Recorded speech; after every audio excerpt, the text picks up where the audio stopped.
જૂનાગઢથી સમાચાર મળી રહ્યા છે। જૂનાગઢ જિલ્લામાં મેઘરાજાએ તબાહી મચાવી।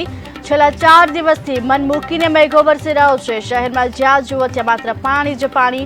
સુરતના તમામ જળાશયો પાણીથી છલોછલ થયા છે।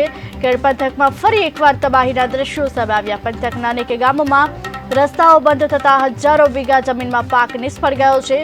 ભારે વરસાદથી જમીનનું ભારે ધોવાણ થયું। ખેડ પંથકના ગામો માટે ખાસ પેકેજની પણ માંગ કરવામાં આવી છે। ભારે વરસાદને લઈ જમીનનું ધોવાણ થયું છે। પોરબંદરનું ખેડ પંથક જોકે પાણીમાં તરબોળ થયું છે। ફરી એક વખત તબાહીના દ્રશ્યો સામે આવ્યા છે। ત્યારે હાલ છેલ્લા 4 દિવસથી મેઘરાજા મન મૂકીને વરસી રહ્યા છે। જૂનાગઢ જિલ્લામાં મેઘરાજાએ તબાહી મચાવી છે।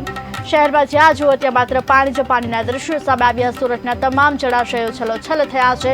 ખેડ પંથકમાં પણ ફરી એકવાર તબાહીના દ્રશ્યો સામે આવ્યા। પંથકના અનેક ગામોના રસ્તાઓ બંધ થયા। અનેક ગામો સંપર્ક વિહાણો થયા। હજારો વીઘા જમીનમાં પાક નિષ્ફળ ગયો છે। ભારે વરસાદથી જમીનનું ભારે ધોવાણ થયું। ખેડ પંથકના ગામો માટે ખાસ પેકેજની માંગ કરવામાં આવી। દર વર્ષે સંપર્ક વિહોણા થાય છે અને આજ આપણું ગુજરાત મોડેલ છે। એટલે રાજ્ય સરકારને નમ્ર વિનંતી છે કે ઘેડ વિસ્તાર માટે એક અલાયદું સ્પેશિયલ પેકેજ આપવામાં આવે। અગાઉ જેવી રીતે ઘેડ વિકાસ પરિષદ, ઘેડ વિકાસ નિગમ જે કાર્યરત 1998 સુધી હતું એમને ફરીથી કાર્યરત કરવામાં આવે અને ઘેડ વિસ્તારનો આ પ્રશ્ન છે, કાયમીનો પ્રશ્ન છે, એનો હલ કરવામાં આવે। જો આ નહીં થાય તો આ ઘેડ વિસ્તારના ગામોના ખેડૂતોને સાથે લઈ અને આવનારા દિવસોમાં ગાંધી ચિંધ્યા માર્ગે આંદોલન કરવાની ફરજ પડશે।